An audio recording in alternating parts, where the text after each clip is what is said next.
As Jesus and his disciples were approaching Jerusalem, he stopped them just outside the city.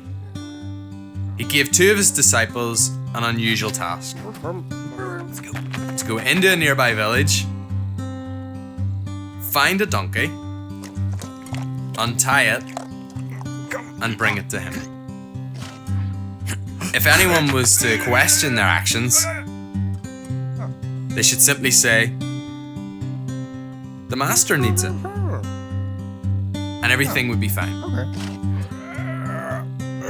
Little did the disciples know that what looked like donkey stealing to them was actually the fulfillment of Old Testament prophecy. They brought the donkey to Jesus, and as he rode it, the prophecy of Zechariah came true. "O people of Jerusalem, look, your king is coming to you. He is righteous and victorious, yet humble, riding on a donkey." As Jesus and his disciples entered the city, large crowds greeted them enthusiastically with loud cheers and shouts of Hosanna. "Blessed is he who comes in the name of the Lord." They laid out their cloaks and palm branches as if rolling out the red carpet for the arrival of royalty. The city was buzzing. People were filled with excitement and nervous anticipation. Well, most people were. Some people asked, "Who is this man?" And the answer they got was, "It's Jesus, the prophet from Nazareth in Galilee." They didn't yet realize he was in fact the Messiah, the one they had been waiting on for generations. Upon entering the city, Jesus made his way to the temple courts. What he saw there shocked and angered him. The temple, his father's house, meant to be a place of prayer and worship, had been turned into a place for people to make money. He overturned the tables of those using the temple for profit and chased them out. The religious leaders watched on in fury. Who did this man think he was? They knew that they had to silence him.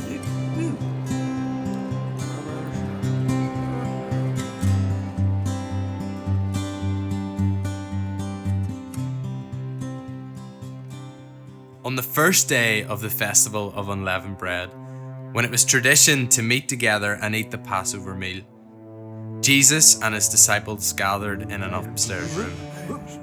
But this particular Passover was unlike any they had experienced before. As Jesus picked up the bread and began to break it, the disciples looked on with confusion. What was Jesus doing? He took a piece, ate it, and then passed it around, telling them to eat it too. He explained that the bread represented his body, which would soon be broken for them. Then he poured some wine into a cup. The wine, he said, symbolized his blood, which would be poured out for many, sealing a new covenant for the forgiveness of sins. This too was passed around the table for everyone to drink. Then Jesus said something shocking. "One of you here will betray me." Judas had been thinking more about money than about following Jesus. He decided to trade Jesus for just 30 pieces of silver. That's all he thought Jesus was worth. Judas gathered his money and slipped out into the night to put his secret plan into action.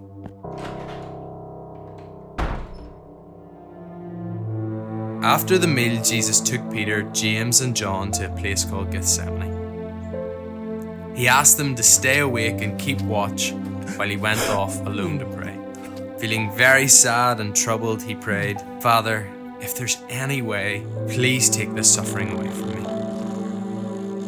When he came back, he found his friends asleep. He said, "Couldn't you stay awake with me for just 1 hour? Stay awake and pray so that you don't give in to temptation. The Spirit wants to do what is right, but but the body is weak. Once again, Jesus withdrew and prayed, saying, Father, not what I want, but what you want to be done. When he returned to his disciples, he found them sleeping once more. Realizing there was no point trying to wake them, he let them rest and went away to pray a third time. With deep sincerity, he repeated the same prayers as before. Father, not my will, but yours be done. Then he returned and wakened his disciples. The time had come.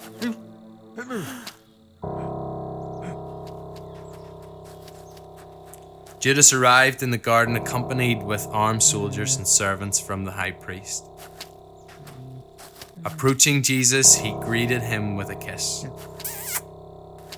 an act that marked Jesus as the one to be arrested. In an attempt to defend Jesus, Peter drew his sword and struck the high priest's servant, cutting off his ear. But Jesus rebuked him and, turning to the wounded servant, gently touched his ear and healed him. The disciples stood helpless, filled with sorrow, as Jesus was taken away by soldiers. What would become of their teacher now? Was this the end of everything they had believed in?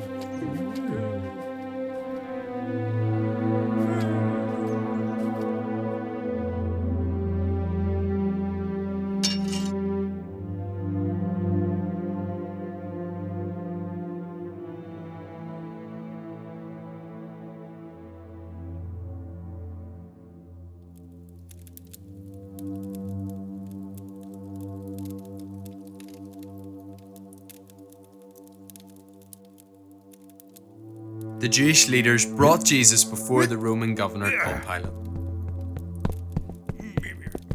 Pilate questioned Jesus and listened to the accusations from the Jewish leaders, but could find no reason to charge him. Then, Pilate had an idea. Every year at Passover, it was customary to release one prisoner. Pilate approached the crowd and offered them a choice. Release Jesus or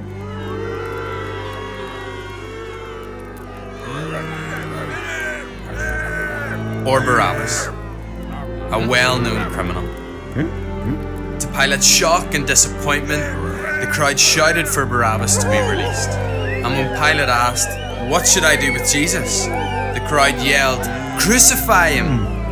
Pilate walked away in dismay, washing his hands in the matter.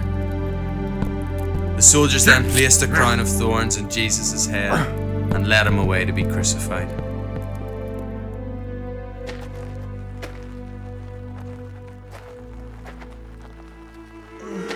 The same crowd that cheered for Jesus just a week earlier now mocked and insulted him as he carried his heavy cross along the long road to Calvary.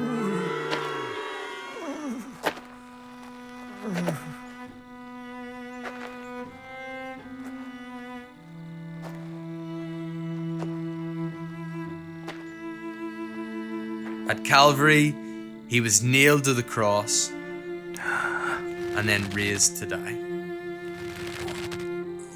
The sinless Son of God crucified between two criminals. Though Jesus could have called angels to save him, he chose not to. He endured the pain and suffering so the sins of many could be forgiven.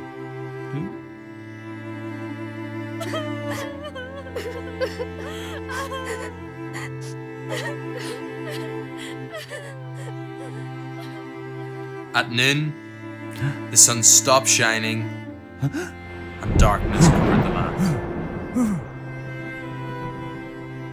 Jesus cried out to God, his Father, as he had breathed his last breath.